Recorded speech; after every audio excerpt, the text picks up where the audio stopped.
thrilled to have you all here with us today to participate This in webinar this National HIV/AIDS Awareness Day. Tiami, I see that you can't hear anything. Can others hear? If folks could check in on the chat box, that would be great. Okay, great. Thank you, Barb.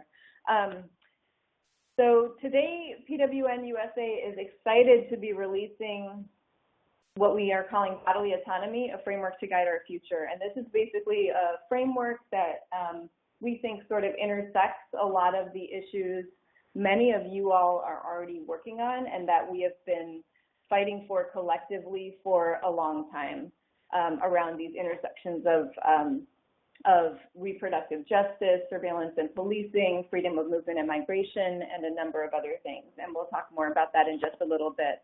But I want to really thank you all for being here. As you know, this is our this week is National Women and Girls HIV/AIDS Awareness Day. It's a time where we commemorate and sort of take stock of where we are in relation to women living with HIV from a PWN perspective, and women in the epidemic overall, including women of trans experience. And so for those who are not familiar with Positive Women's Network USA, we are a national membership body of women living with HIV, inclusive of women of trans experience. We basically build leadership and do advocacy, and our work is led by and for women living with HIV. So our board of directors are entirely women living with HIV.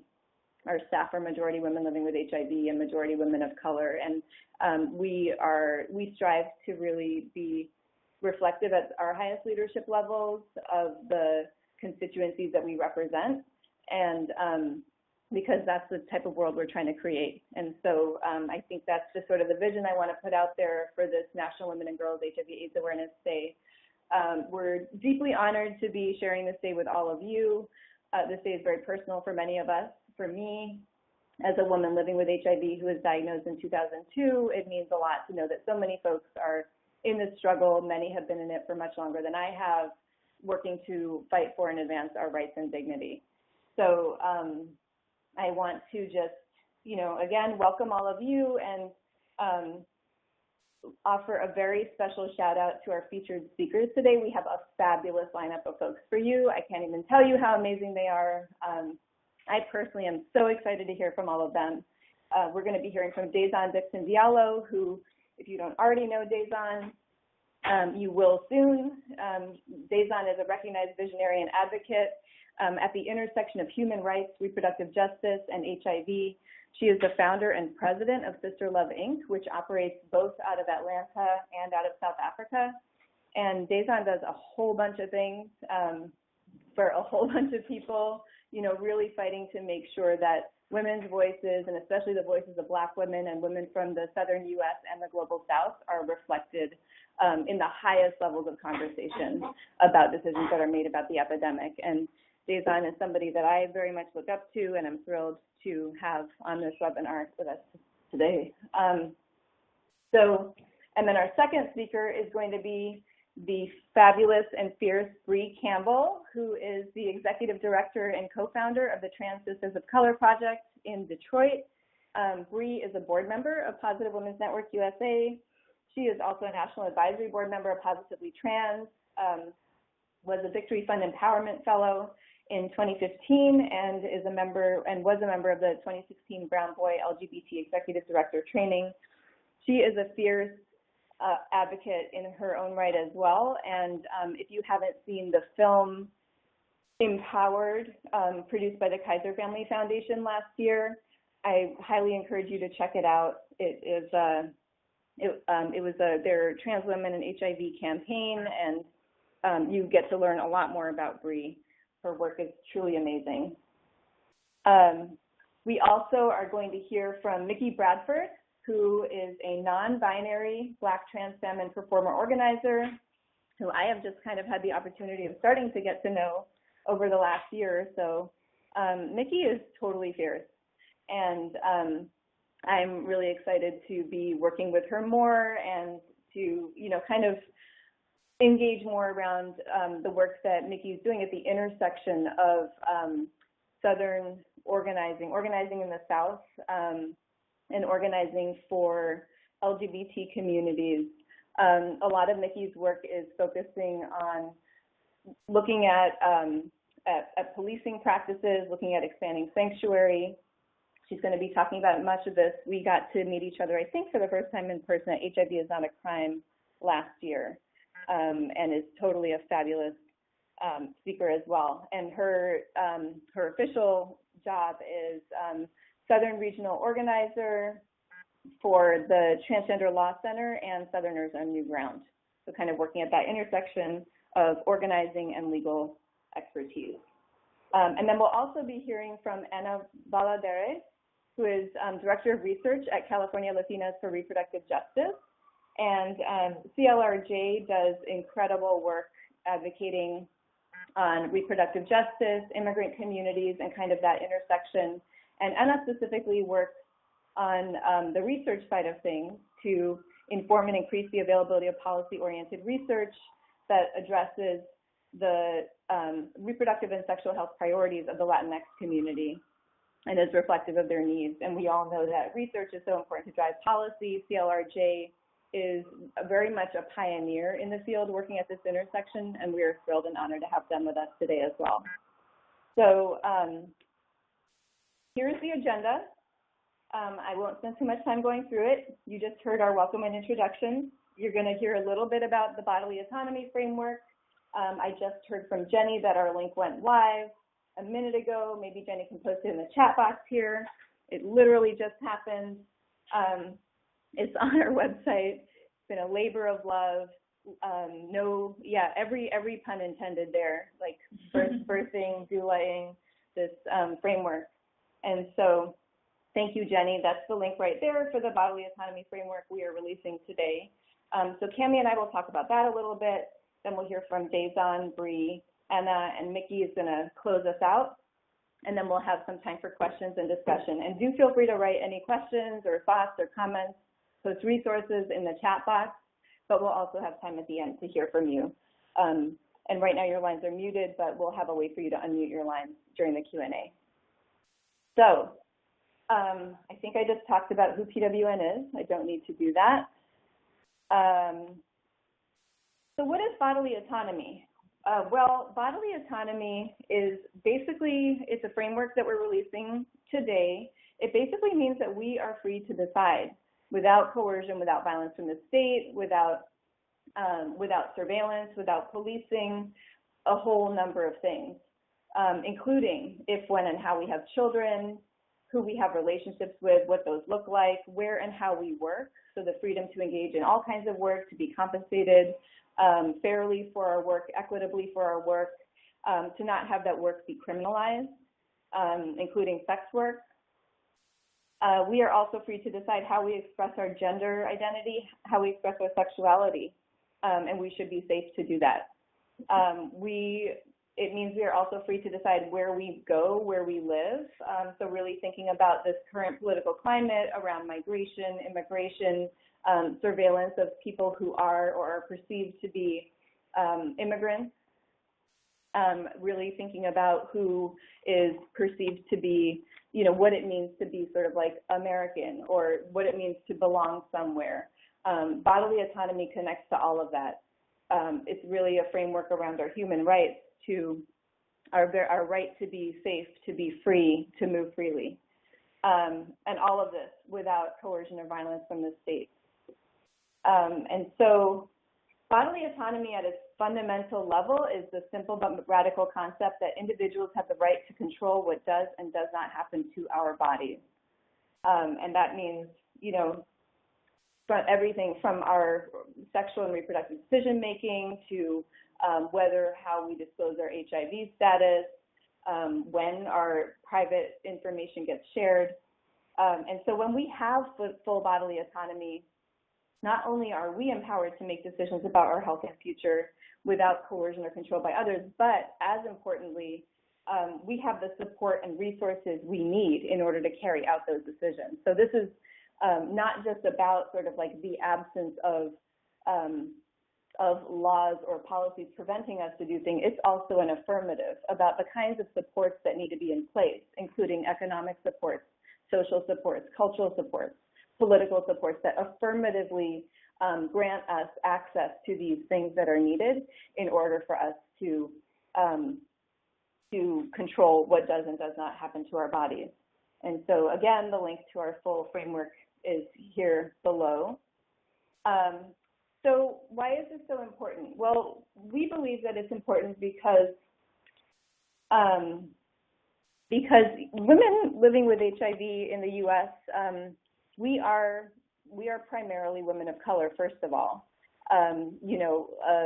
The vast majority of us are women of color, particularly Black and Latinx women. And women of trans experience are also overrepresented in the HIV epidemic in the U.S. and globally. And historically in the U.S., policing, surveillance, and control of the body, sexuality, and reproduction of women of color has been a tool of white supremacy and a tool of capitalism. And it's no surprise that people have tried to control the bodies of women living with HIV in many different ways, from how, what type of information we have access to what types of contraception, sexual health information we have access to where we get health care, where we live, where we don't live, what kinds of benefits we can access, all types of things. And so this is coming on the heels of a historical legacy. This country was built on exploited, enslaved labor by people of color that very much burdened Black women in particular. And so with Black women being, the primary community among women living with HIV in the U.S. who experience the burden of the epidemic, we're already looking at a community that is subject to disproportionate policing, surveillance, control. And so, and then we also know that HIV itself is a criminalized status. Over 30 states and territories in the U.S. alone have laws criminalizing HIV in some way or another. And so these intersections, policing of HIV, policing of the bodies of Black and brown folks, policing of the bodies of women, policing of the bodies of people who are trans and gender nonconforming, policing of the bodies of people who are engaged in or perceived to be engaged in sex work.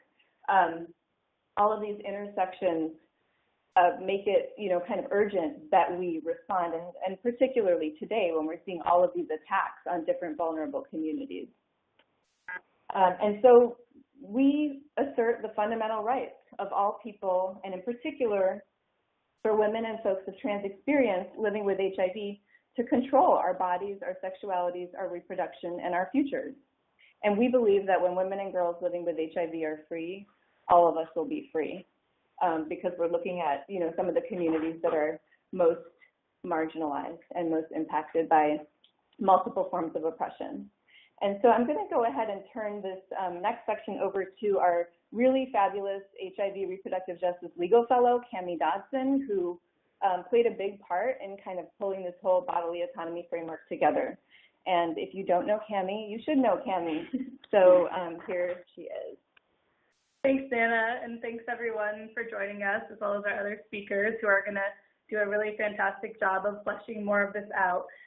So as Nana mentioned, this framework that we put out today, and you can follow along online with our link. There's a beautiful PDF version that Jenny put together on the website. Even though, there's lots and lots of different things covered on the framework, as you'll see, we thought that bodily autonomy could kind of be understood in these 4 different basic tenets. So freedom from state violence, freedom of movement and migration, freedom of labor, and then gender and reproductive justice, which of course encompasses lots of things, including healthcare and health services, the ability to form families, the tools to not form families if people don't want to, everything people need in terms of information and knowledge to have healthy, fulfilling, pleasurable sex lives. And so these are the 4 basic things that we thought about. And one of the things we're thinking about with bodily autonomy, as Nana mentioned, is that typically bodily autonomy has been sort of thought of as this idea of a choice, but I think it's really important, especially for women living with HIV and people who face multiple forms of oppression, to really think about resources and access and structural factors that actually impact not only does someone have the technical right to do something or not, but are they actually able to access that choice and carry it out in a meaningful way. So that's one thing, framing what we were thinking with this. And then the other thing we're thinking about is that bodily autonomy is something that has been used as an argument for, the right to have an abortion or not have an abortion. And just thinking about how people's bodies are the site where oppression plays out, what bodily autonomy means is so much more than, what you do with your uterus and whether or not you have a child. That's really important, but we wanted to really use this opportunity, especially in terms of the current political climate and thinking about all the different ways that folks, like real bodies, are coming under attack. We wanted to use this opportunity to assert all the different ways that everyone, but especially women and girls living with HIV, deserve to have their bodies and their physical safety be intact and do what they want. So to go a little bit more in depth, our first one, and you can follow along with us if you want, in our framework, we have freedom from all forms of state violence. And so a lot of these things in this framework are policy priorities. So lots of these things can be linked to a specific law or policy that needs to be put in place, or a law and policy that needs to be taken away in order to exercise full bodily autonomy. But it's also sort of like a manifesto. So a lot of these things are things that we need the laws and policies to reflect, but we also, just culturally and socially, we're kind of asserting that these are things that are rights for all women and girls living with HIV, and we need all of the support, all the infrastructure, all the cultural change needed to actually enact these things. So for freedom of all forms of state violence, we talked about, no one should be harassed or profiled by the police, especially not based on their race or their perceived race, their immigration status, their gender expression, whether or not they're homeless, any sort of engagement in sex work, any disability, all of the bases that people experience law enforcement harassment. We also think that it's an important aspect of bodily autonomy that people not be subject to confinement or detention, whether that's by the police or by immigration officials. Bodily autonomy also means living in places that are free from police occupation, that are free from environmental hazards, that are free from violence, where we can live and raise our children and our families in safety. It also means respect and protection for Indigenous people and Indigenous lands and culture. So all of these things and all of these ways that currently, people are subject to coercion and violence infringe our bodily autonomy. The next big sort of bucket that we wanted to include is freedom of movement and migration. So especially now with the way folks, immigrants, people who are undocumented, people who are perceived as being immigrants are being, physically under attack right now. We wanted to make sure we highlight how your bodily autonomy is infringed if, for example, you're deported or you're detained by immigration. Bodily autonomy means being able to travel in and out of the country as you choose. It means being able to seek protections of the law, for example, reporting abuse or seeking domestic violence orders without being deported or without being subject to harassment. Bodily autonomy means being able to access services and care, any sort of public benefits that anyone else could without discrimination or government reprisal. It means having access to the same education and employment opportunities regardless of your immigration status. And it also means, thinking about freedom of movement, the ability to access space without barriers. So, having access to any sort of accommodations or assistive technology you might need to move about space. Those are the things you need to be able to move out in the world and exercise your bodily autonomy. And of course, all of these things have lots of different components to them, and you can read more in our framework. And also, I want to, make sure I hurry up because our speakers are going to go into more detail on all of this, and it'll be beautiful. So another big bucket is the ability to control and benefit from our labor. So being able to control your labor means being able to enjoy the same wage as a living wage as other people and not be getting paid less because you're a woman or because of any other part of your identity. It means being able to engage in sex work, which is a form of labor, and not face criminalization or violence. It means being able to work and also receive benefits such as health care, or if you need supplemental income in order to have just a decent quality of life, you shouldn't have to lose the ability to work. And then, of course, being able to take time off from work, whether that's for taking care of family or maternity or paternity or other forms of family leave or sick leave without being in fear of losing your job. And then our last big bucket is gender and reproductive justice, and this covers so much, and our speakers will be highlighting this. But some of the things we wanted to highlight are that to exercise full bodily autonomy, you need to be able to express your gender in the way that feels right for you and is safe. So being able to be who you are out in the world, whatever that means for your gender identity and expression without being at risk of harassment or violence. It also means having recognition from the state for your gender and having the legal, political, social recognition of your gender that you need to live a dignified and safe life. It means having the freedom and resources to decide whether or not to have children and when and with whom. That includes not being subject to sterilization or being told that you shouldn't have kids. On the other hand, it also means having access to all of the resources that people need to have the family planning that they want. So that includes abortion access, birth control, including people who may need to access self-induced abortion shouldn't be subject to criminalization. It says that's an important aspect of bodily autonomy as well, especially in the current political climate. And then having all the information and resources that we need to have, healthy sex lives and be able to make choices about relationships and sex. And that also includes things like fertility treatment or adoption, counseling, and access for people regardless of their gender identity or their HIV status. And then, of course, healthcare, mental health services, spiritual fulfillment, all of the things that we need to be healthy in all areas of our life. So I think that I know covers a lot, but that's kind of like the framework of this bodily autonomy document we have, and it's sort of just the tip of the iceberg of what bodily autonomy means. And so now I'm going to turn it over to Daison to go more into depth and provide us her take on bodily autonomy. And then that's a graphic we have. We'll talk more at the end, but we're going to have a Twitter chat tomorrow to continue this conversation, because the other thing that we were thinking about when we made this is that bodily autonomy is personal too. What bodily autonomy means to someone else might be different than what it means to me. And that's the whole point of bodily autonomy, is you get to decide. So we have some graphics and some social media guidance that we'll talk more about at the end. And this is just one of our Twitter chat things. So with that, I'm going to turn it over to Daison. Thank you.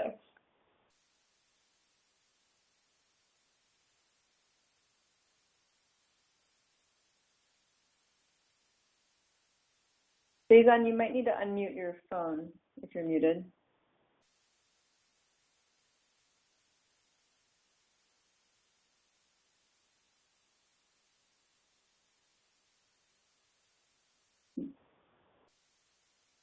Daison, we can't hear you right now. Let me just check and see.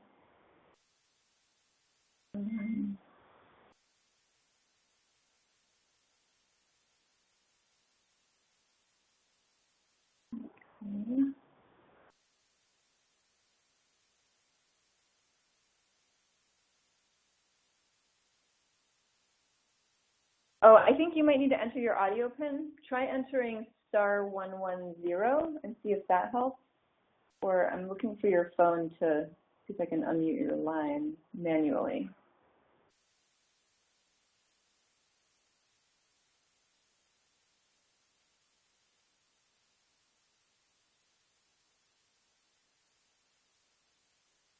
Okay.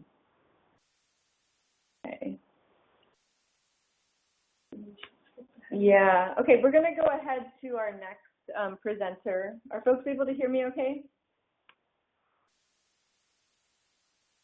Yes. Okay, great. Okay, thank you.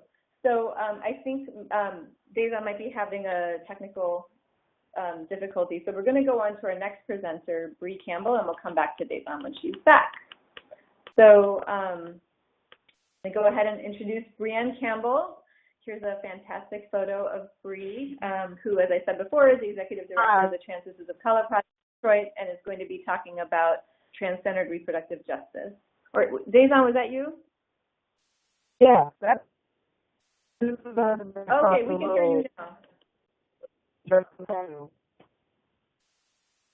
Your phone is not coming through that clearly. Are you on a speakerphone or something? Yeah, your phone is not that clear. Do you have another line you could try calling in on, and we'll come back to you after Bree?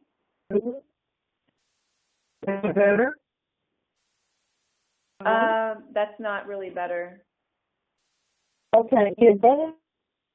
Situation and all that. Yeah. Okay, it doesn't sound super clear, so we're gonna just try to follow up with you and figure out if we can get a better connection. Okay. Okay. All right, we're going to try to get a better connection on your line.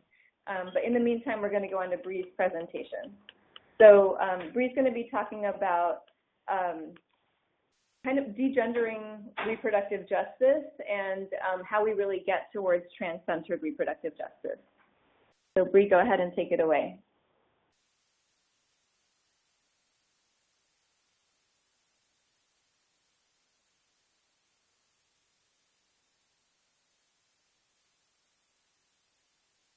Bree, are you muted? It looks like you're unmuted.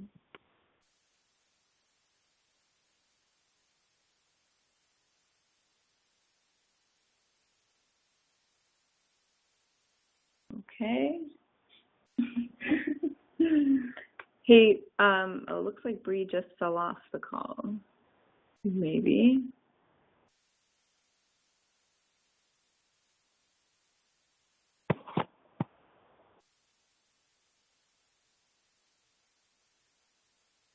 Okay, I think Bree is probably dialing back in. Dazon, do you want to try your mic again? Sorry for the technical difficulties, everybody.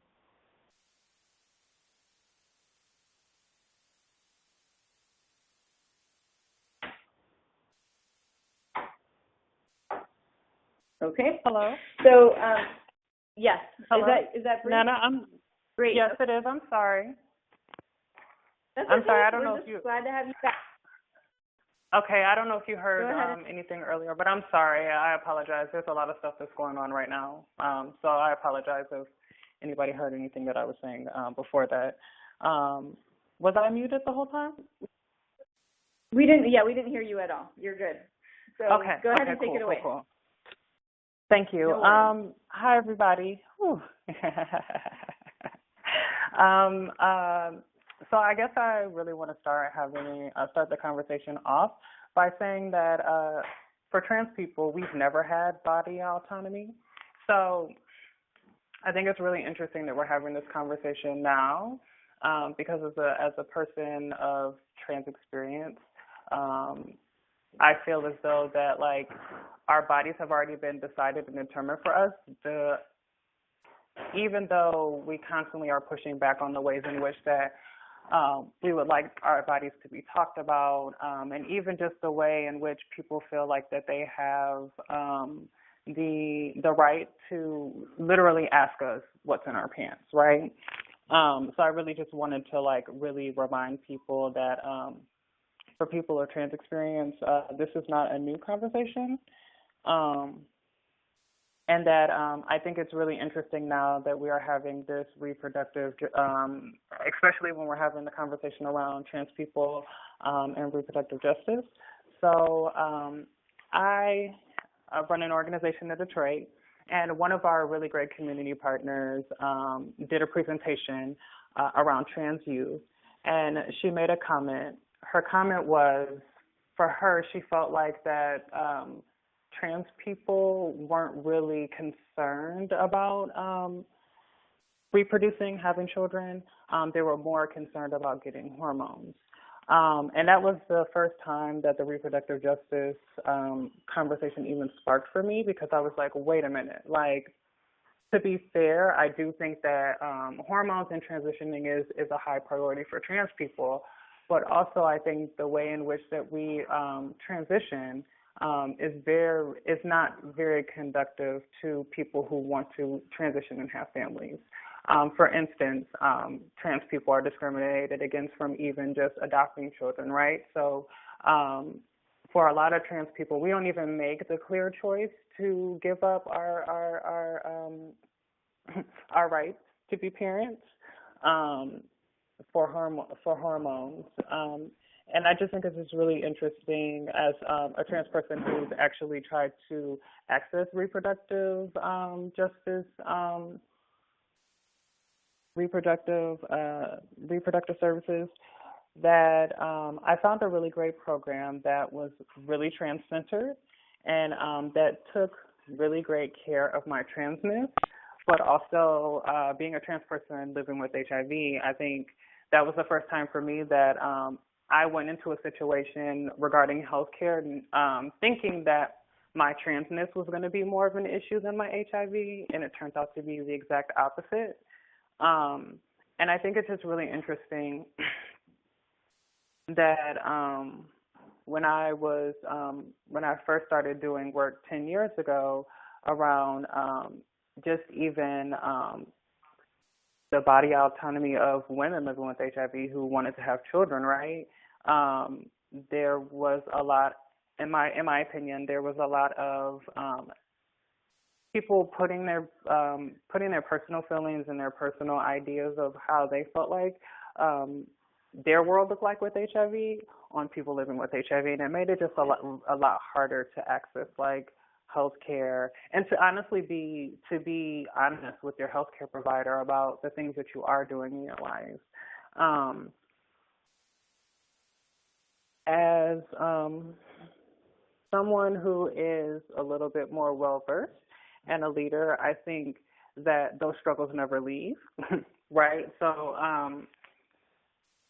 a lot of times when I think about young people and the decisions that they are making and how they impact their life, I wonder how we as a movement can be more mindful of the gaps and the ways in which that we're not allowing people to honestly choose, right? So in my mind, the way I envision it is that we can't even really talk to children about what it is to be trans and how to be trans and resources to trans without parents, right? So then not only do we have these young people who are really confused about their identity and how they fit into the world, I think, well, I'll speak for myself. For me, as someone who wanted to have children, I think the moment I realized that I wanted to be trans, I knew that that wasn't a reality. Fast forward now, I know that it is.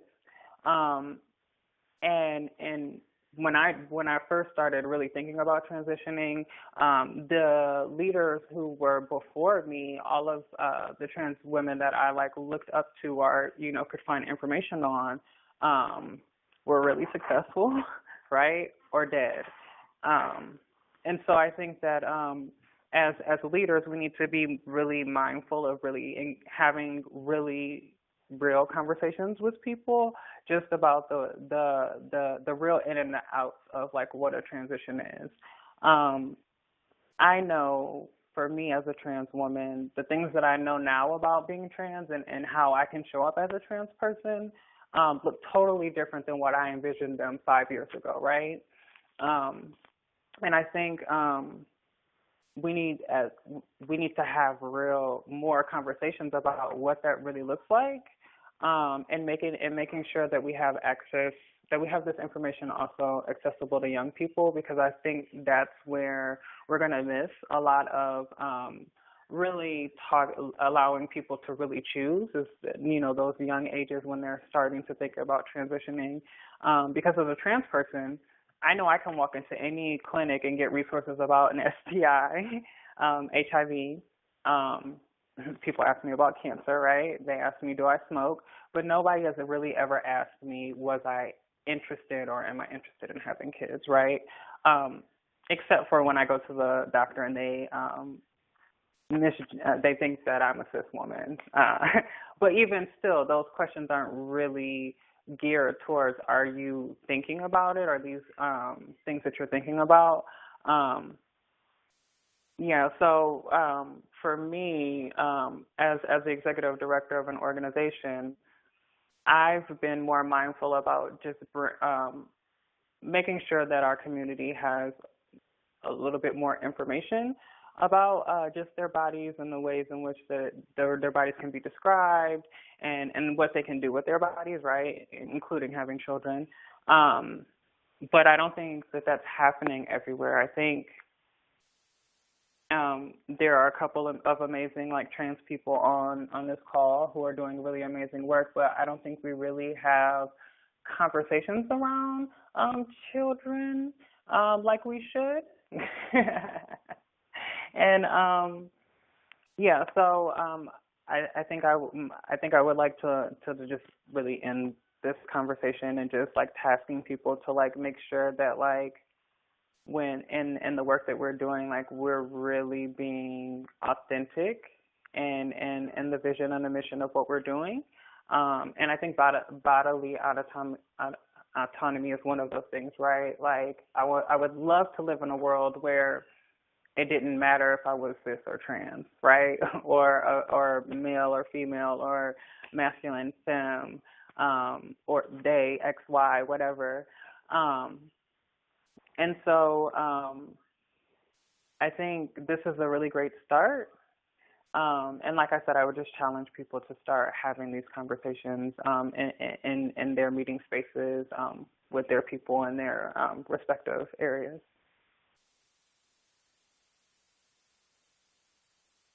Thank you so much, Bree, for those powerful words and for sharing your experience with us and your recommendations. We're going to go back to Daison now, who I think her line is working. Daison, you want I'm to here. sound check? Can you hear me? Great. Yes, perfect. Thank you. Yay! Woohoo! Sound. It's powerful. Okay. So thank you, Nana, so much, and Bree and Cammie, y'all are awesome, and thanks to everybody who's on this call. And virtual shout out for happy beloved birthday to Nana and all the March babies, including me. This is a great opportunity to have this conversation, and so I'm really glad that Bree spoke, and I'm hoping that what I can do is bring us into the next or another part of the framework in terms of bodily autonomy. I wanted to give us a little context of why, from an advocacy and activist, as well as folks who are working in health and with women's lives every day, that we give ourselves some context and some language to how we're talking about this, and specifically, or a little bit more specific around sex work, but putting sex work in the larger context of sexual rights. So that's what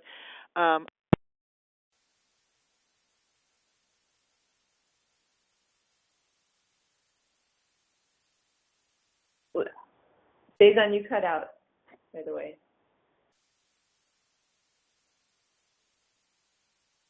Yep. Yeah.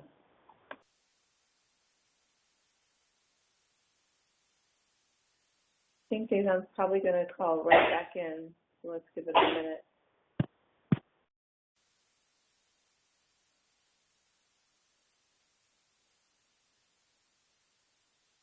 Yep, Daison's dialing right back in.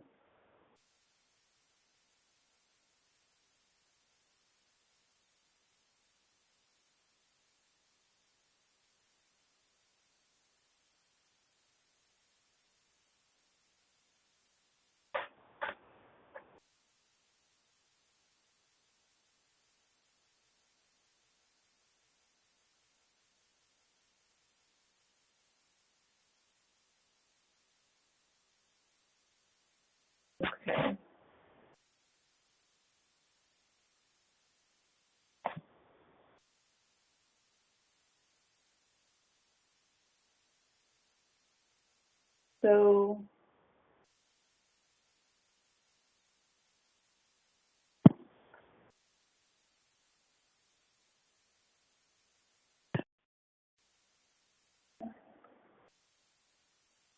okay, so I think we're going to go ahead and move on to Anna's presentation just in the interest of time, and we'll come back to Daison again in a bit. So I'm going to go ahead and introduce Anna from California Latinas for Reproductive Justice. Anna, are you able to speak right now? Yes. Great, thank you so Hello? much. So Anna's going to be talking good. about the intersection of bodily autonomy and immigrant communities, and I'll let you go ahead and take it away. Thank you so much. Okay. Thank you. Hello, everyone. I'm very happy to be part of this webinar, and I'm just going to jump right in. So for those of you who don't know who we are, we're California Latinas for Reproductive Justice.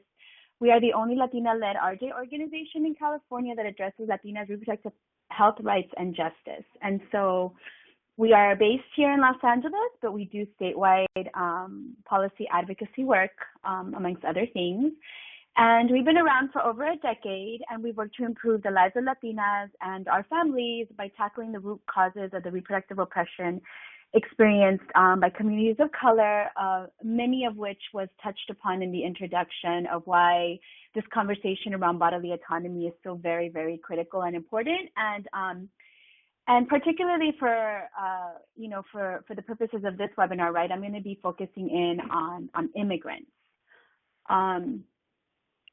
So as we say here at CLRJ, immigration is a reproductive justice issue. In addition to what was discussed, in introducing this webinar around the right to be able to move freely, whether that means, across borders, but also like there's some obvious things that many people may not think about until we hear about these cases. And so I'm going to highlight just a couple of cases that have been particularly present in the media. And these are just a handful of stories, but I do want to point out like what these implications are about not being able to move freely or being able to access services without fear for ourselves and then obviously for our families.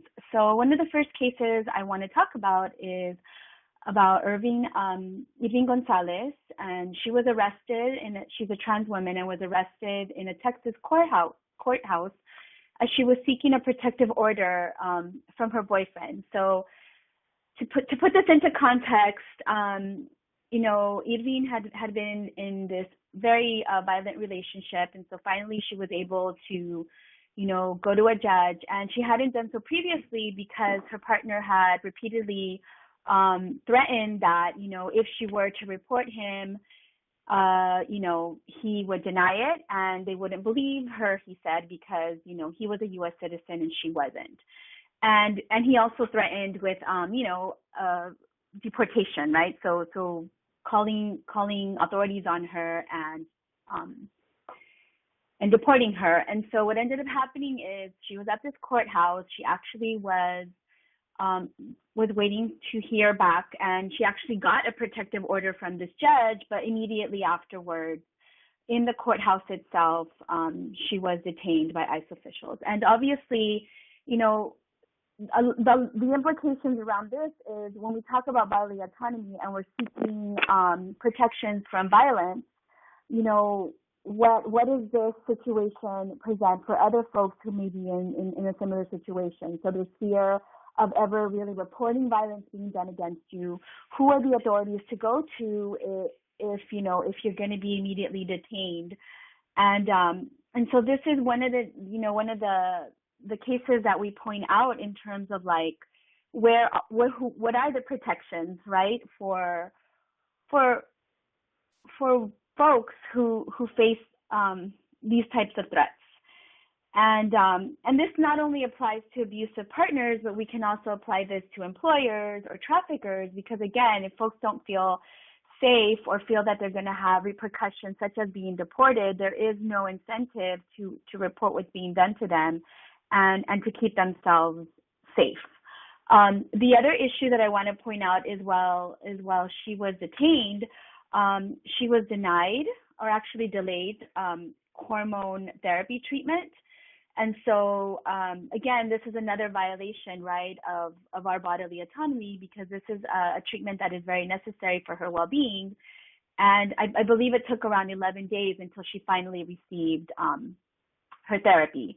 So, again, this is just, just adding more layers, right, to this issue.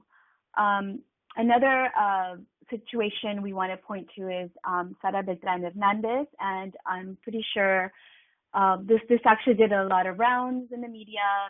She's a critically ill Salvadorian woman. She was actually awaiting some form of emergency treatment and surgery for a brain tumor, and while she was in the hospital, she was forcibly moved and taken back to the detention center by federal agents. And so in this situation, Sara Beltran was actually she was an asylum seeker. She was seeking asylum based on domestic violence that she had experienced in her home country, and she was fearing for her life if she were to be deported. And so she was actually in a detention center when she collapsed,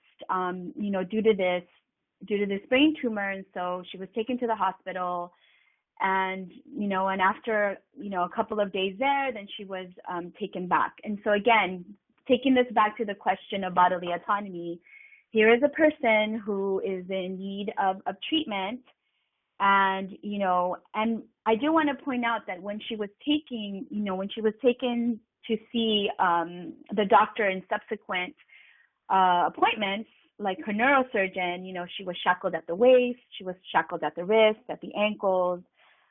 And so what does it mean for you to be needing, really critical, important medical treatment and really being denied your rights to that, but then also your dignity in a way that, this is a really serious situation, and yet the way she's treated, the way she's perceived as a threat of flight, which, I don't really understand that. And so again, that just points to, the really horrible way in which immigrants, and in this case, an undocumented asylum seeker, was treated.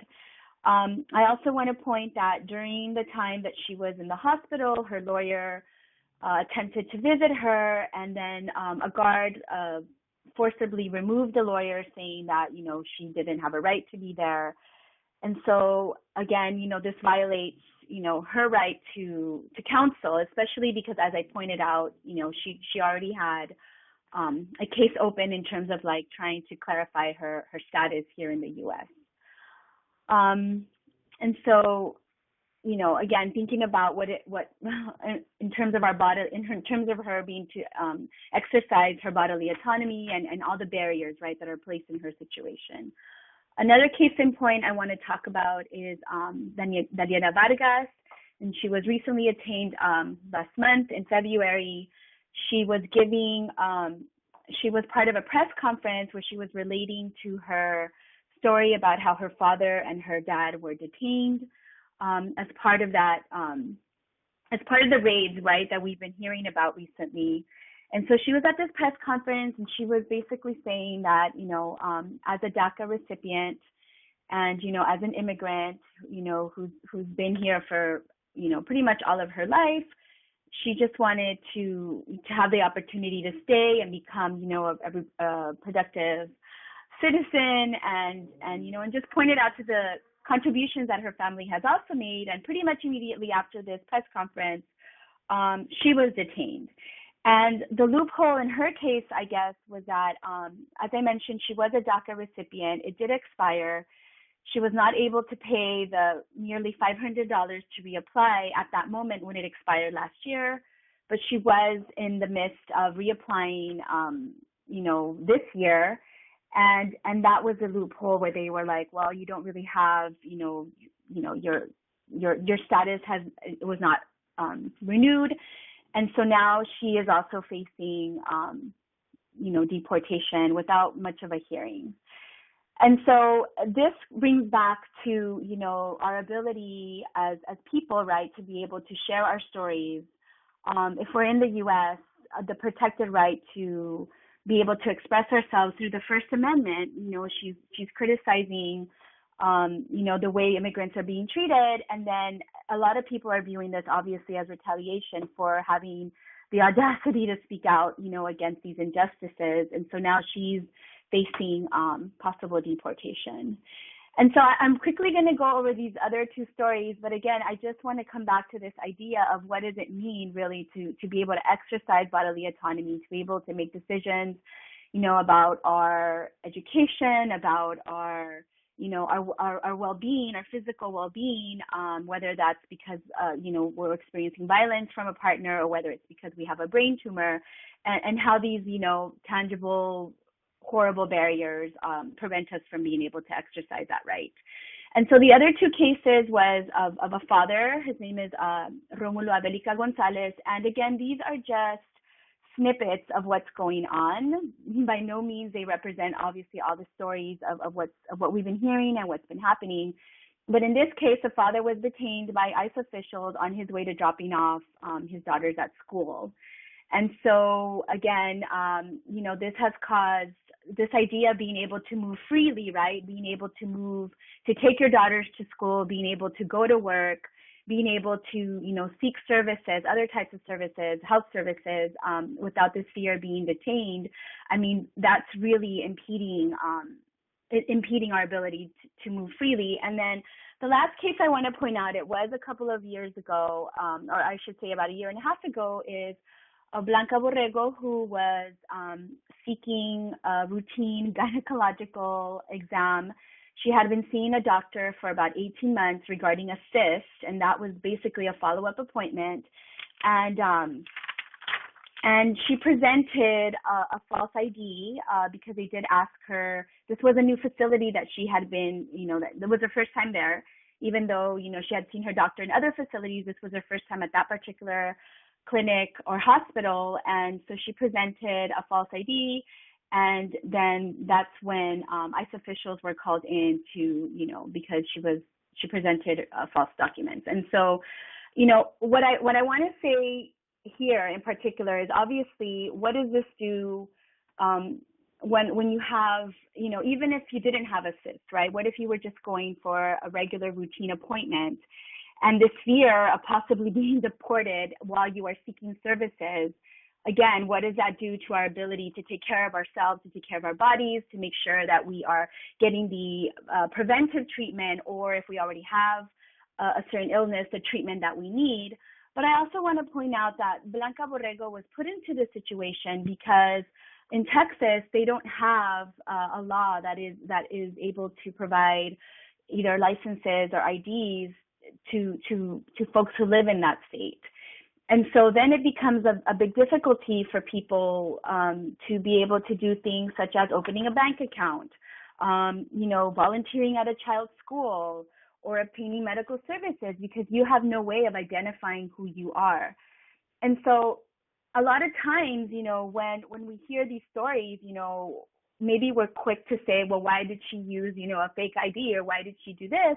But then we also have to understand that there are other many barriers placed in that perhaps the only way she was able to get those services was if she presented an ID, and the only way she was able to get an ID was to, present a false one. And again, in the spirit of her being able to access services, medical services for a cyst. And so these are just some cases, some stories that I think we all need to consider. That goes beyond, right? This horrible notion that folks shouldn't be, deported, should be allowed to move freely, and at the base of all of this is, I think, what's lacking a lot of times in this conversation on immigration is, why it is that a lot of these folks are choosing to migrate in the first place. It's a really dire situation when you're uprooting your whole way of life because you don't feel safe in the place that you are currently living in, or in the case of young people, right, where they probably came here when they were, much younger, right, when they were little kids, this is the only home really that they've known. And so really considering why a family would uproot themselves, from their home countries in order to feel safe, in order, to be in a better place where they're able to have that bodily autonomy, right, for themselves and for their families. And so one last thing I also want to say around this is, given the political climate, the right to abortion and other reproductive decisions is being severely threatened. It has been, these rights have been, chipped away, ever since Roe v. Wade passed in 1973. But I think we're in an even more dire situation here when you have, Congress proposing that even private insurances, shouldn't be able to provide, abortion services, for example.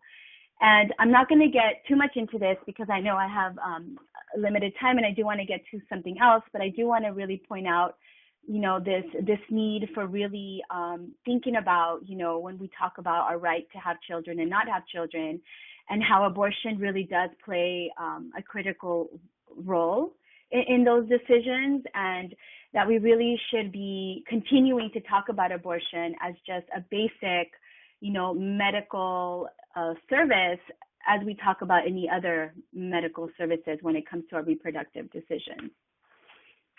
And so another area I really wanted to talk about where, immigration and reproductive justice intersects and economic justice intersects with bodily autonomy, and that is of the commodification of immigrant bodies. And, a lot of times the way we talk about immigration, we talk about immigrants being the backbone of our economy and how they contribute to our economy in addition to contributing to our society. And that can be a little, that is actually, we see it as very problematic in that we need to be talking about the rights of immigrants because of their basic human right of being able to move freely and being able to, seek services when needed and being able to drop off their kids at school when they need to, without necessarily bringing in the economic or solely the economic contributions that they make. A lot of times we talk about this, and let me just give you an example. So a lot of times we talk about how the price of produce is going to be driven up, or the price of, other agricultural goods is going to be driven up because of how very little immigrants are paid, right? We know this. Farm workers are not protected by many basic labor laws. And that includes overtime pay, that includes some child labor laws. And so this is very problematic. And we know that a big sector of the farm working community are immigrants, many of which may be undocumented, right? And so we need to be able to better make a case for immigrants and definitely celebrate the contributions they make to our society, but without just pointing to it as their sole contribution or the sole benefit, right, that we get by their labor. And so I just really wanted to point that out, that, in a lot of the industries where immigrants are concentrated in, I mentioned farm working work, I also, domestic work, for example, we know that there's a lot of wage theft occurring. There's a lot of times the minimum wage does not apply to certain fields in these sectors. And I know in California, we recently passed a law, the Domestic Workers Bill of Rights, and that does address some of those things. But I think, this needs to be more on a national scale. And it's kind of embarrassing, quite frankly, that in 2016, we're still talking about upholding, minimum wage rights for certain folks because of their documentation status.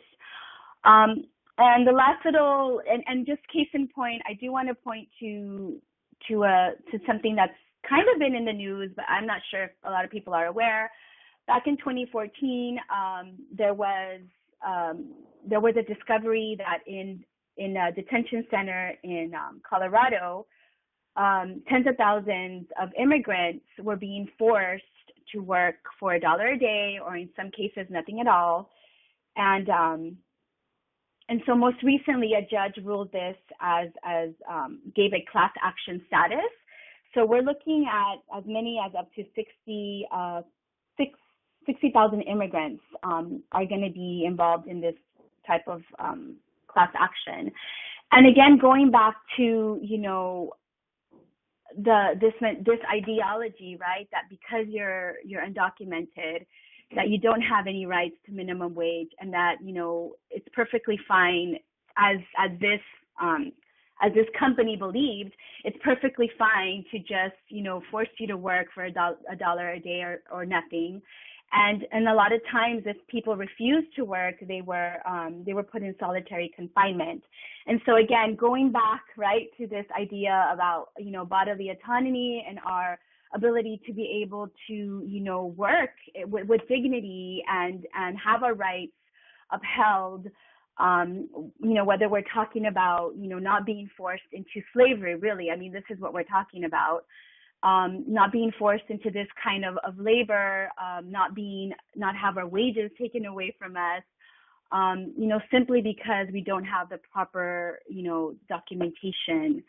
And so these are just some of the problematic things that we see, particularly when it comes to, economic justice, right? And when, one last thing I do want to point out is, like, we're talking about, we're already talking about very low paid workers, right? When we talk about these different sectors. And so what does it mean when, in addition to that, what little protections you may have are being violated, or if you happen to be detained? In the case of this Colorado detention center, these folks were not necessarily detained pending deportation. They were detained pending, clarification of status.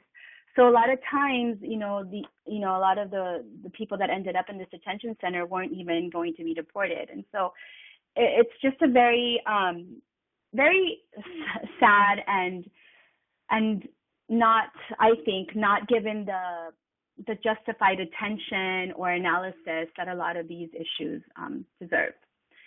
So I'm going to wrap up now, and I just want to leave a couple of resources. This is just keeping in mind, how to better protect immigrant communities, which means like not communicating sensitive issues around documentation on phones or any other digital devices or the internet. I think particularly now, based on what we're seeing, this is even more important. Not spreading information that you're not completely sure is accurate or verified. And taking the time to really understand all the risks undocumented people face and how they are treated differently in the legal system. Here is a website. I tried really hard to try to find a smaller way of putting this up here, but I got some of these recommendations to keep in mind from this article. I also want to point to other organizations that really work on these issues, such as the National Immigration Law Center, the California Policy Center, if you're in California, though I mean, it may be applicable nationwide, and then also the National Health Law Program. And, encouraging folks who are able to visit state and congressional representatives to talk about these issues.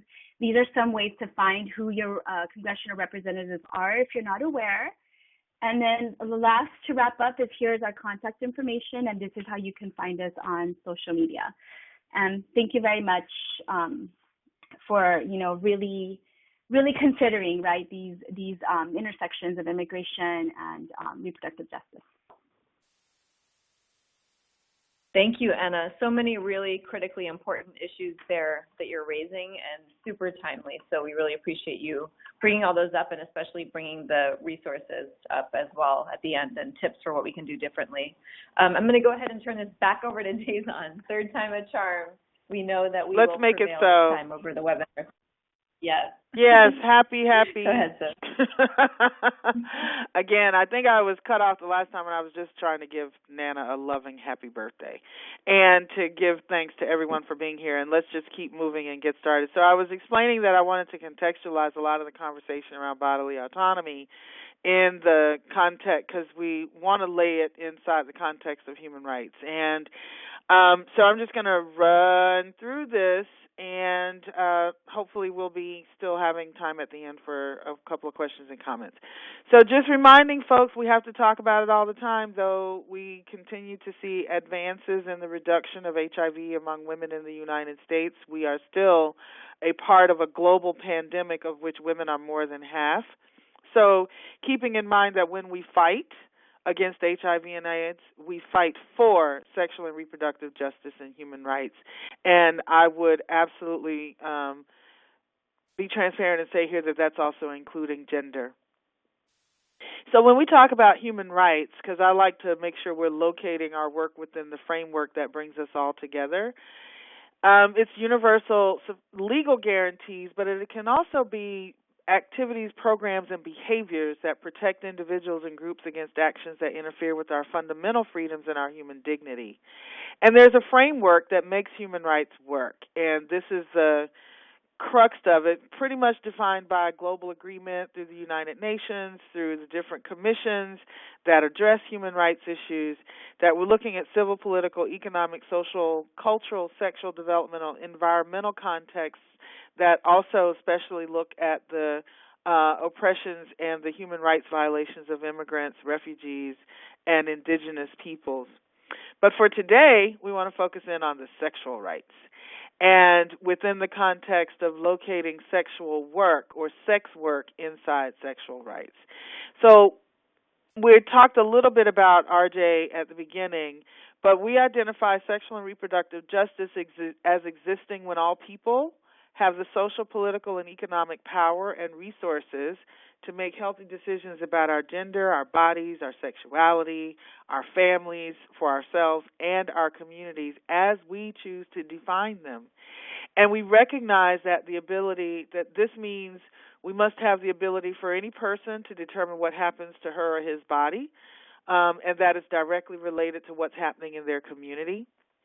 That human rights protections or violations do determine an individual's ability to exercise self-determination, which, of course, is wrapped up in dignity, and that we have to work with we use this to work with other social justice movements to build a new movement that we need to save our own lives and those of our families and our communities. And I wanted to go through this because this is how I locate HIV and sexual and reproductive justice issues within the human rights framework. Somehow that got a little twisted. But inside you have the HIV/AIDS movement, which rests within the sexual and reproductive justice framework, which also sits within the human rights framework. And what I would attest is that the linking line between all of these things are connected to dignity and bodily autonomy or bodily integrity.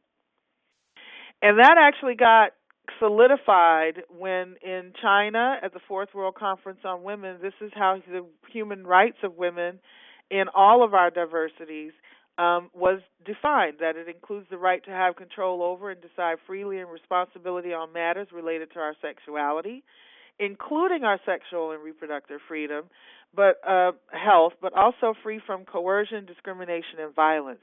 That equal relationships between women and men, especially in matters of sexual relations and reproduction, including full respect, consent, and shared responsibility for the integrity of the person. And that requires mutual respect, consent, and shared responsibility for our sexual behavior and our consequences. I think that's a really powerful statement that puts things right smack where they should be in terms of if you really want to know what we mean by bodily autonomy and how it relates to social change and social justice and human rights, this is where it lives. So if we drill that down a little bit more, and let's talk about sexual human rights, as universal rights that are based on our inherent freedom, dignity, and the equality of all humans. And in order to assure that we develop healthy sexuality, the following sexual rights must be recognized, promoted, respected. And I want to run through a myriad just so that you can see when we hear the stories that Inna and Cami and Bree have already shared, and I'm sure Micky will chime in as well, that the sexual health is the result of a full environment recognizing, respecting, and exercising the following rights: the right to sexual freedom, sexual autonomy and integrity, and the safety of the sexual body; the right to sexual privacy, equity, equality, pleasure, and the right to emotional sexual expression. And these are all written into the definition of sexual human rights. We should have the right to sexually associate freely, the right to make free and responsible reproductive choices, and the right to comprehensive sexual information and education based on scientific inquiry and best practices and evidence, the right to comprehensive sexuality education and to sexual health care in all of our diversities.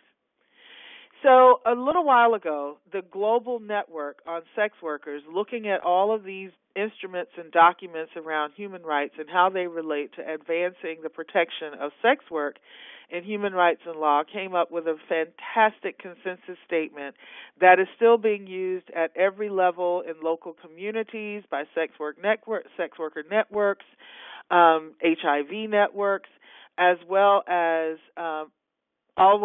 also being advocated for at high-end levels at the UN, at the WHO, and in other places where policy gets made around our bodies. So this particular consensus statement, and you have the link there sort of in a diagonal, speaks to a categories of 8 rights. That's the right to associate and organize, to be protected by the law, to be free from violence, and let me go back, and to be protected by the law means not to be enforced upon by the law, but that the human rights and dignity of sex workers should be guaranteed and protected equally as all others. The right to be free from violence and from discrimination, and the freedom from arbitrary interference, and the right to privacy as well, to health and health care, to move and migrate, and the right to work and free choice of employment. And I think that just based on what has been expressed by Bree, Cammie, and by Inna, that we are looking at just about every story, every oppression, every rights-based issue that you can come up with is according to or should be afforded to and protected for and with people who engage, practice, and rely on sex work. So again, that'll be the website that's available to download that entire consensus statement. And I'm adding this in because I think it's important for us to understand the language, to put our critical and our key issues in a format and in a framework that we can talk about sex work in a way that uplifts dignity, that we are not on the defense, that we actually are on the offense of asserting the rights and the protections that are due and the dignity that should be upheld and respected and resourced for people who engage and practice and rely on sex work. So I think just in the interest of time that I wanted to just pull together some images that also really go to expressing where some of the key actions go around how we do that protecting sex workers' rights, continuing to talk about sex workers as human beings, to be seen, heard, validated, respected, and lifted as human beings who deserve the same human dignity as everyone else, regardless of the work that they engage, and that those rights are also human rights. That we continue to assert that sex work is decent work, that there's nothing indecent about people consensually engaging and making connections, even if there are transactions. And I would just step back here is that, somebody just asked me today, how do I define sex? And it's really an interesting question because I could talk about the biology of sex, because I can define how that works, the zygote and the ovum and the sperm and all of those kinds of things, or the cells in a tube or however you want to make it work. But at the end of the day, when you're not talking about it as a verb and you're talking about it as a noun, for me, sex is about connection. It is connection. And whether it's used to hurt, to harm, to advance, or for pleasure. And I think sex actually, at the root of it, is meant for pleasure and procreation. I know there are oppositions to folks who want us to not advance sexual health, sexual education, access to more sexual freedoms, don't want to recognize that sex is about pleasure and procreation, one or both or all. But that it is decent work, that we must continue to distinguish that sex work is not about trafficking, and that, of course, that we need to decriminalize sex work because as human beings who can consensually and legitimately engage in sex through connection, regardless of the type of transaction, and transactions come in all forms, right? We've had this conversation before, whether it's monetary, whether it's for housing, whether it's for food, whether it's for basic everyday needs, whether it's for special needs, whether it's for attention, whether it's for rings, whether it's for homes, whether it's for a legalized relationship, that we are transacting that connection, that deep human connection on many different levels, and for no reason should that consensual connection ever be that consensual connection be criminalized and dehumanized. So, I mean, my purpose today was to really put some of these things in a larger context and provide a little bit of language, a little bit of extra language to how we do this work and how we talk about the role that the bodily autonomy framework can play for those who are organizing with, for, and on behalf of sex workers, those who are HIV positive and those who are not. And so that'll conclude that for me, and I just want to thank everybody for the time and for the technological construction challenges that we had, and I'm just so happy to be here with all of you today. Thanks. Thank you so much, Faison. Really appreciate that. And so we're going to go ahead and transition into our last fierce presenter, Micky Bradford from SONG, Southerners Organizing on New Ground, and also Southerners on New Ground, and also Transgender Law Center. Micky, is your sound okay?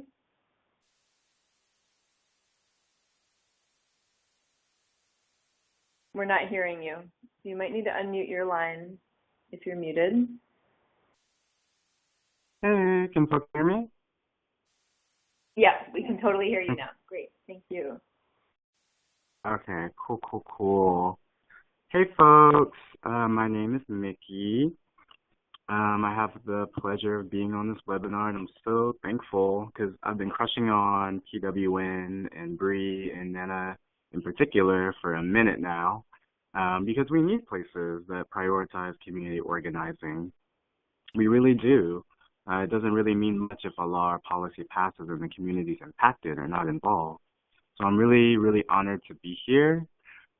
Today, I'll be talking more broadly about body autonomy and specifically about Southern organizing and gender justice that kind of centers trans folks.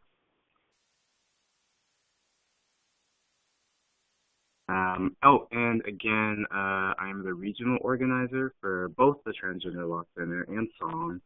SONG stands for Southerners on New Ground, and it kind of came out of Black and white lesbian organizers in 1993. Each of them was a longtime activist on a broad range of issues.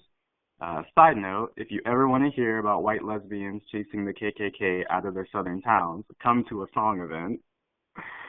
SONG definitely works to connect LGBTQ people to organize across race, across class, gender, and immigration status.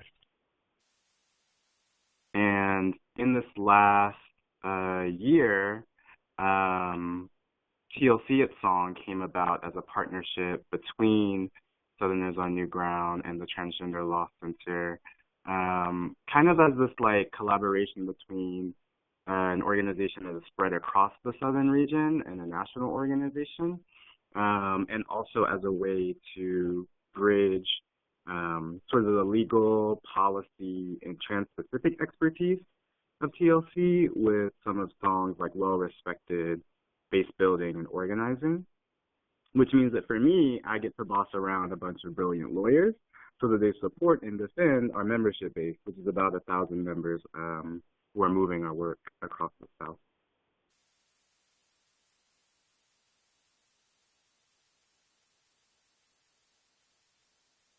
And so, yeah, TLC, as I said, focuses on those particular pieces.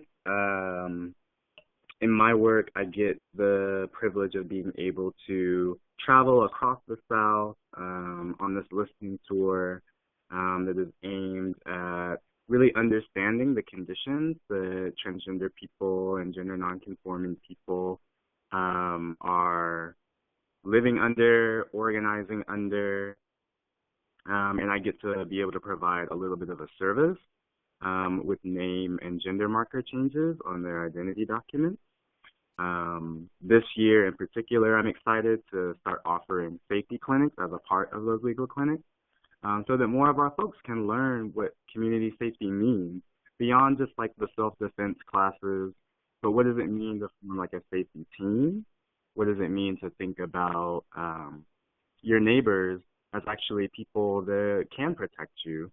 And I think often folks are afraid to engage with their neighbors. They're afraid to ask for that help and to form community safety committees. But we try to kind of push through that a little bit. And then I'm also, like I mentioned, charged with bossing around some brilliant lawyers. And so there are a number of different attorneys in the South who are part of our cooperating attorneys network. And those folks really just lend a lot of the legal muscle wherever we need it.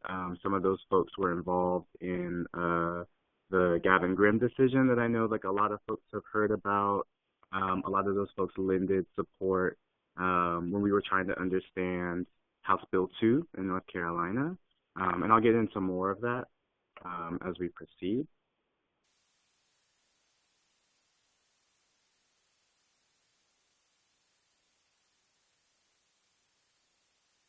So as we talk about freedom from state violence, including surveillance, policing, and criminalization, it's kind of funny because Song has had since 2014, 2015, a regional campaign that was called, and is still called, Free from Fear. And this kind of regional framework, regional campaign, and when I say regional, I mean like across the entire South.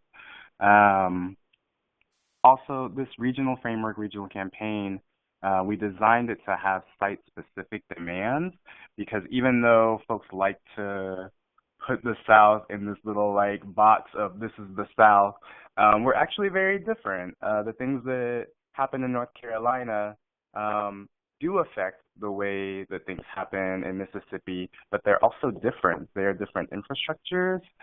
They have a different history, and so we have to treat them differently. And so what you see in front of you is kind of just like a summary of where some of our active campaigns are. We have members all across the South, but not campaigns moving in every single southern town or southern city or state. But here are some places where we've prioritized. And so this first one is super important. If you don't know, I am calling out of Atlanta, Georgia. This is kind of where I've been for the last couple of years. And here in Atlanta, Song is really focused on looking at fines and fees, and looking at failure to appear warrants, and looking at basically the community's interactions with the municipal courts, because we're noticing that so many folks are getting these like minor tickets, minor offenses, and being put on private probation, and then that private probation actually leads to them being incarcerated. And if you don't know, Georgia has the highest rate of private probation in all of the states, not just in the South, which is interesting, right? Because Georgia was kind of started as a colony of folks thrown in jail over unpaid debts. And so I encourage folks to kind of look up some of that history because it talks a little bit about James Oglethorpe founding the Georgia colony and his like white man dreams for trying to transform it and try to actually make a community alternative that would allow folks to get out of that debt, that would allow folks to get out of jail. And so we're trying to censor that history, that transformation. It's here in the soil. We just got to kind of pull it through.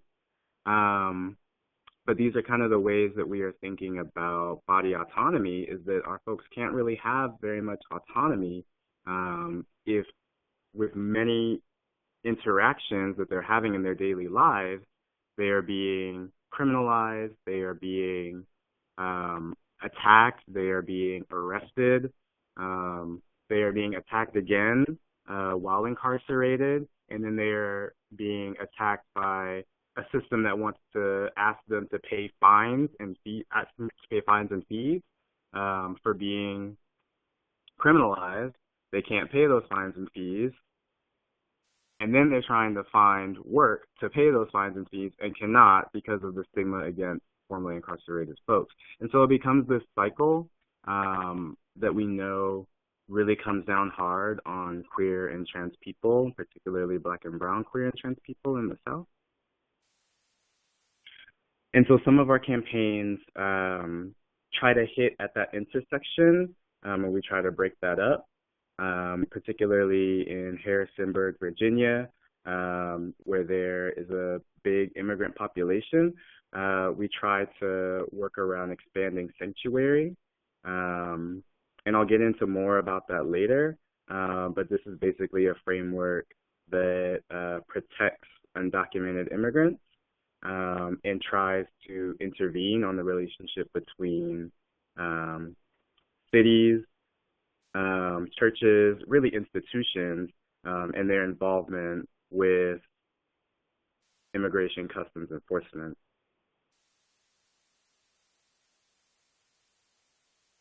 And then we have other campaigns moving in Richmond, Virginia, where folks are trying to intervene on the interaction between police and community using a community review board. In Durham, North Carolina, which we just won back in December, that campaign was focused on standard operating procedures. And so those standard operating procedures tell police in Durham how they can interact with trans and gender nonconforming people so that we can keep our people a little safer. And so I wanted to give this just so that folks understood that, like, the ways in which that we think about body autonomy are very much within a framework of anti-criminalization. And we say that our bodies cannot be free if they are criminalized. Our bodies cannot be free if they are jailed. Our bodies cannot be free if they are detained and deported. Our bodies must be free to live and live authentically as queer and trans people in the South.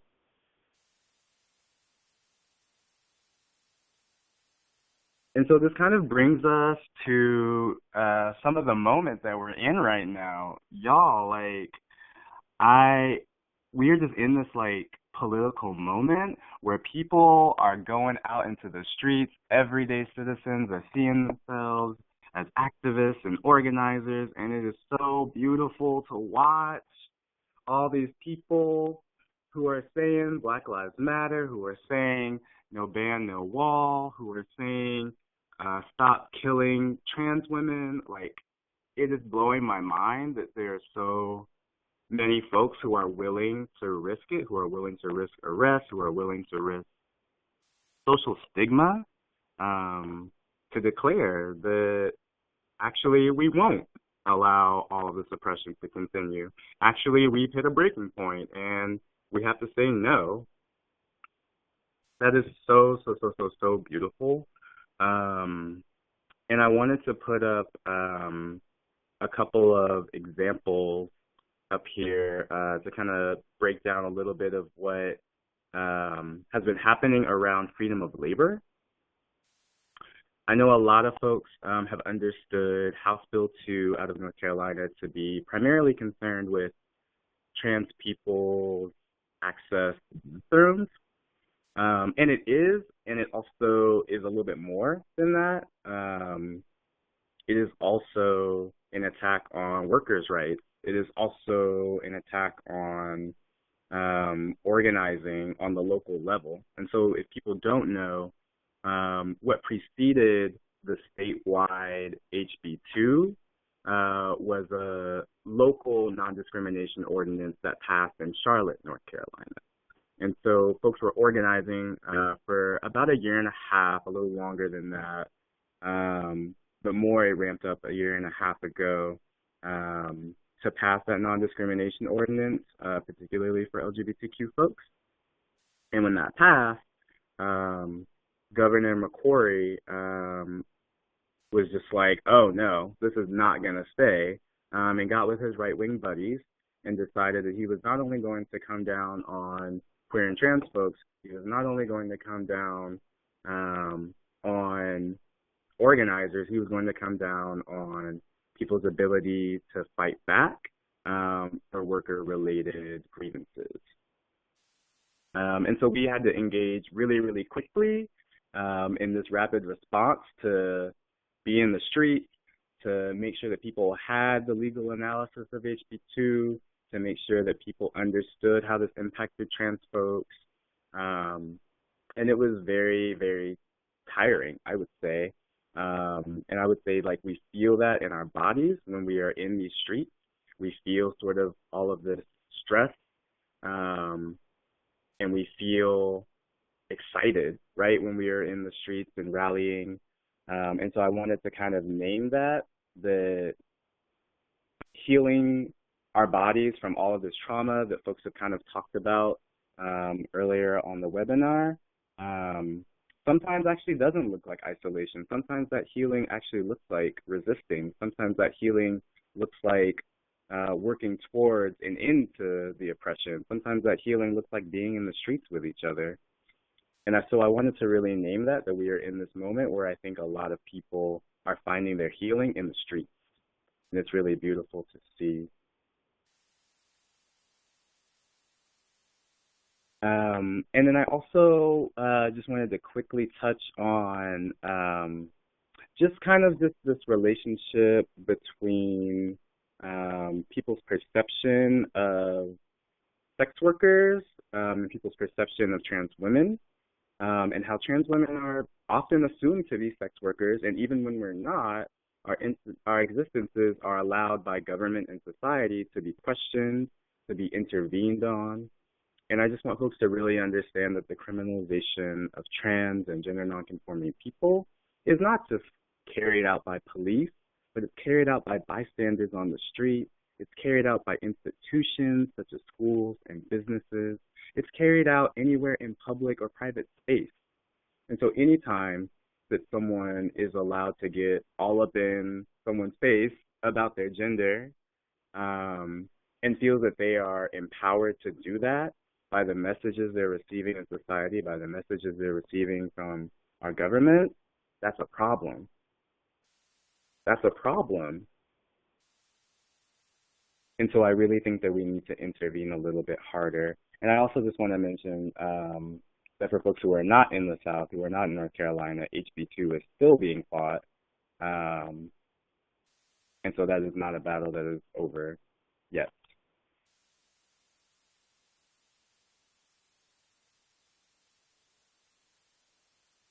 And so bringing it back to Song's framework, Free from Fear, because we are in this political moment where, you know, we have, I don't even want to say his name, y'all, I'm so sorry.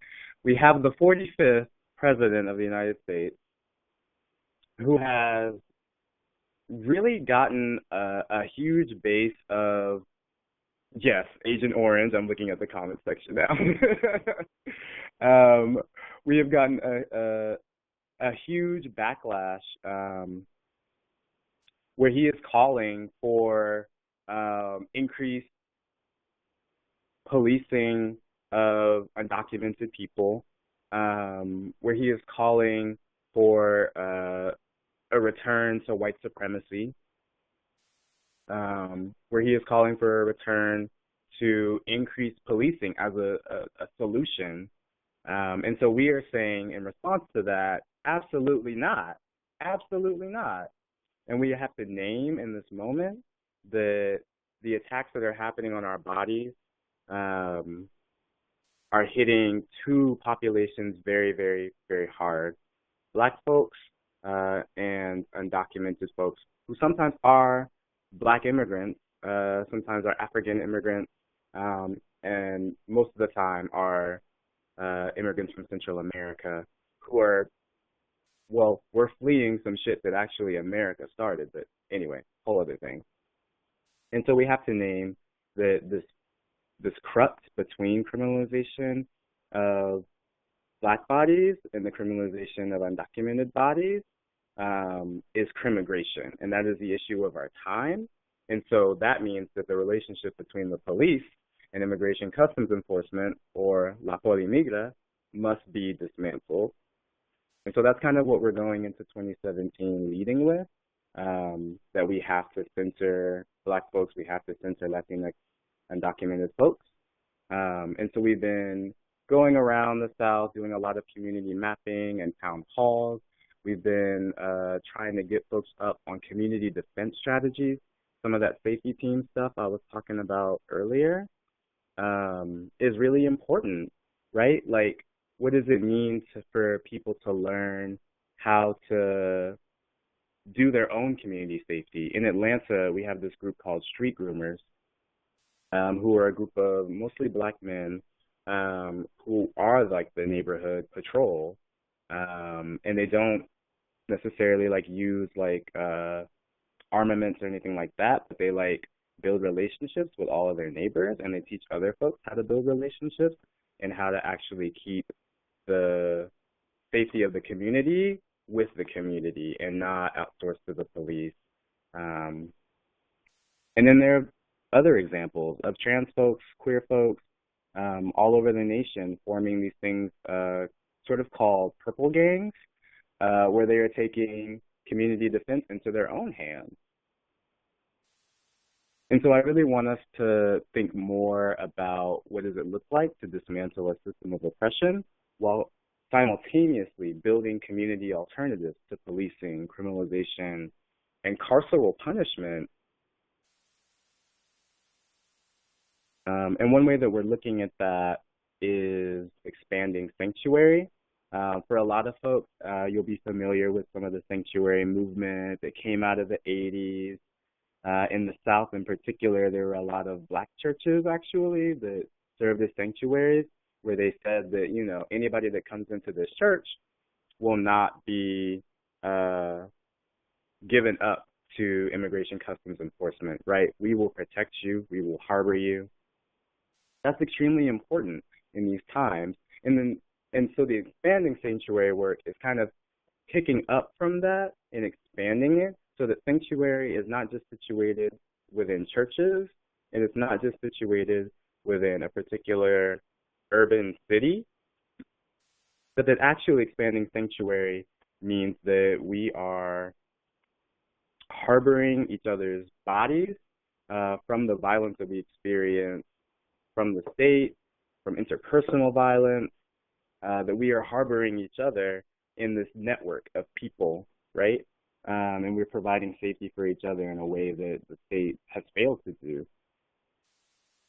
And I put up on this slide a little toolkit that came from the Transgender Law Center, Mi Gente, and BYP 100, along with advice from a number of other organizations. And it basically kind of outlines kind of how folks are thinking about expanding sanctuary. And so if you're thinking about the relationship between living with HIV and undocumented folks and criminalization, I think it would be really, really helpful to look through that toolkit that's available on Mi Gente's website. And then on the right, I wanted to put a photo of an action that Song led in Atlanta on January 20th, the same day that the 45th entered into the office. And that was us rallying towards the Georgia Capitol to deliver to Mayor Kasim Reed some demands that basically called for establishing Atlanta as a sanctuary city. Of course, Kasim Reed is ridiculous and did not want to accept that, but we're still working to pressure him. There's been a whole coalition formed to pressure him.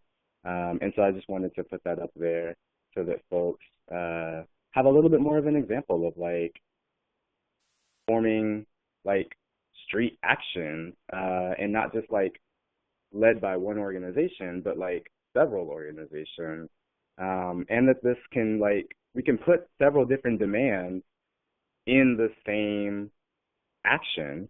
They don't all have to. We don't have to have. Okay, it's Monday. Here's our HIV action. Okay, it's Tuesday. Here's our action for Black people. Okay, it's Wednesday. Here's our action for trans people. It doesn't have to be that way. So many of us experience these forms of oppression at the same dang time. So we should fight back at the same dang time, right? Yeah. I think we're just in such a beautiful moment right now where folks are really state-sanctioned violence and they're shutting down ICE centers. And I wonder what it would look like if the state of HIV prevention was framed as state-sanctioned violence rather than individual or behavioral failure.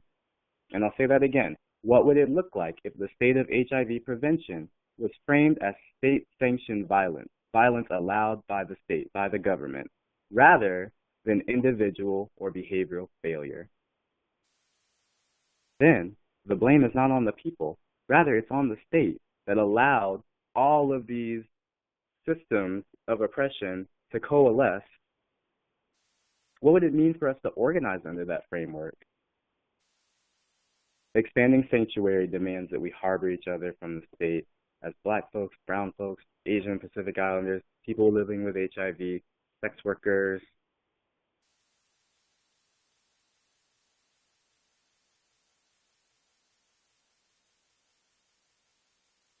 And so this kind of brings us to another moment that we're in.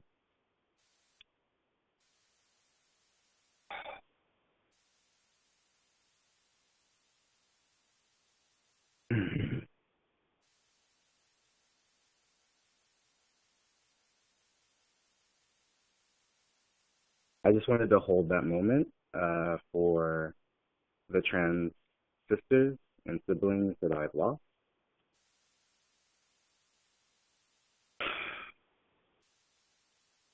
And I want us to think about the relationship between desire, stigma,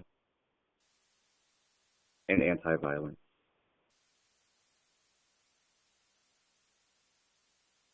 Trans women are not just dying because the men who love us are killing us.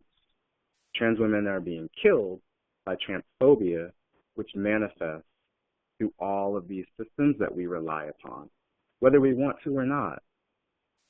We rely upon people being categorized by their gender on site. We rely upon people being categorized by gender in accessing healthcare. We rely upon people being categorized by gender to jail them, to imprison them.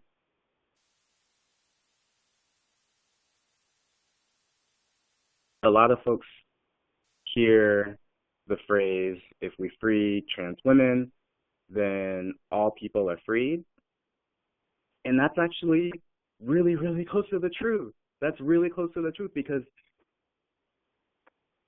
the oppression that is hitting trans women, particularly Black trans women in the South, is some of the same stuff that we have been dealing with in the HIV movement. It is some of the same stuff that we have been dealing with in the broader queer liberation movement for LGBTQ people. It is some of the same stuff that we have been dealing with in the movement for Black lives around police and criminalization. And it is the same things that we have been dealing with around detention and deportation of our undocumented families. Because just in Texas last year, they were saying that they could build detention pods that were safe for trans women. That's ridiculous. You cannot build a cage that is safe for anybody. And so we have to resist the sort of draw of wanting to just love and affirm individual trans women as if that's a complete strategy. We have to engage with what it means to use anti-violence strategies. We have to think more about what it means to organize locally rather than just nationally. Nationally, it is great. It is great to show that trans women are brilliant and beautiful and deserve to live. What does that look like locally? What does that look like locally? What does it look like for us to call on our neighbors and actually have strategic conversations about the protection of trans women? What does it mean to interrogate our own genders? And so I want us to think about these strategies,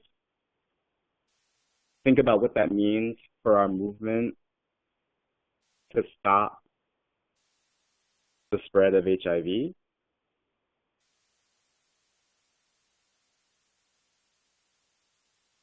I want us to think about the relationship between desire and stigma and anti-violence strategies.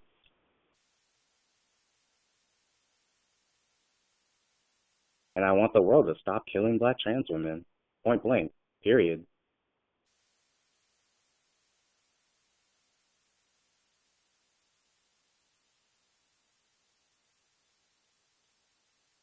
And so I mentioned earlier that I've been engaging in this tour across the South, collecting information about the conditions that trans Southerners are under, how they're organizing, how they're remaining resilient and healing. And I use this tool called Land, Body, Spirit, and Work. And basically, it was developed by some of Song's OGs, Forever Song, brilliant political thinkers, who basically asserted that everybody has a relationship to the land, everybody has a relationship to work or labor, everybody has a relationship to their bodies, and everybody has a relationship to spirit. And in that body category, when I would ask particular questions around trans folks' bodies, yes, hormones and surgeries came up, and also what came up was this fear around HIV criminalization, right? This fear that a particular instance between them and their partners, between them and their assaulters, between them and police, would land them in jail for being a trans person in the South living with HIV. And I think that this just hits on so many of the points that we've been talking about around criminalization, around the leveraging of the state to intervene and come down really hard on our people for stuff that's out of our control, right? We cannot control being Black folks in a white supremacist society. We can't control being trans and gender nonconforming in a binary cisgender society. And people cannot control being HIV positive in a society that actually has not decided it wants to deal with the realities of HIV and AIDS. A society that actually does not want to deal with the understanding that HIV is a compounding of so many issues of economics and class and gender and race and geography. Like, what the hell? How are we not using an intersectional feminist lens? And we're in 2017.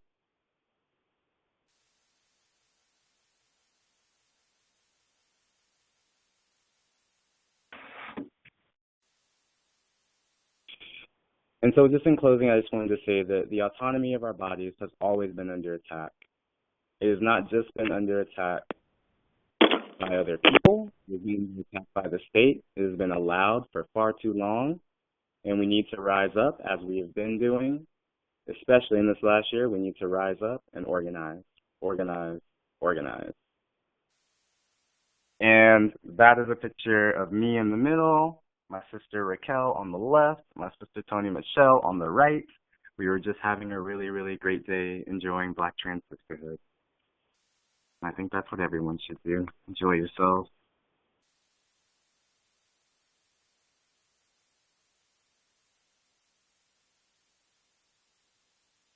Mm-hmm. Thank you so much, Micky. Wow, incredibly powerful, incredibly powerful. I'm aware that this webinar has gone a little longer than we intended, but all of our presenters and speakers were just dropping so much fierceness and knowledge. I just could not bring myself to stop any of that. I was sitting here learning so much from each of them. Thank you all so much. We do have a little bit of time if folks are up for staying on for any questions that might be coming up or comments if folks want to share them in the chat box or ask them verbally. And I'm going to go ahead and switch us into Q&A mode so that attendees can unmute their lines to ask questions. All attendees are muted and may unmute themselves by pressing *6. So you can press *6 to unmute your line if you want to ask a question or make a comment to any of the presenters. Dazon did have to leave us. She had to run to another presentation since this one ran a little bit over. But if anybody has questions or comments, there's a lot in the chat box. Hi, this is Olga. Hey, Olga, go ahead. This was an awesome webinar. I enjoyed staying over, but I got to hurry up and run. I've been busy all day, webinars and protesting yesterday. Now I'm running to a local meeting to meet our mayor, our candidates for our planning council and mayor and city council president. Oh, that's great, Olga. Did you have a question for any of our presenters? I just wanted to tell them they were awesome. Thank you so much for that feedback. Thank you. Thank you for that. Great. Any other questions or comments for the presenters? *6. I do want to highlight, while folks are maybe coming off mute, I think there were some really great parallels that were drawn and important framing issues that were raised. And this webinar was recorded, so hopefully folks can go back and listen to it. I think particularly looking at this distinction between the way sex work is talked about and sex trafficking, and really understanding that often there's sort of a careless use of language that equates slavery and sex work and sex trafficking and exploited labor, including exploited labor of folks who are undocumented or immigrants. And so I really appreciate, some of the presenters doing a lot to bring more precision to the way we think about this and our language use. Again, *6 if you want to ask any questions verbally or make any comments.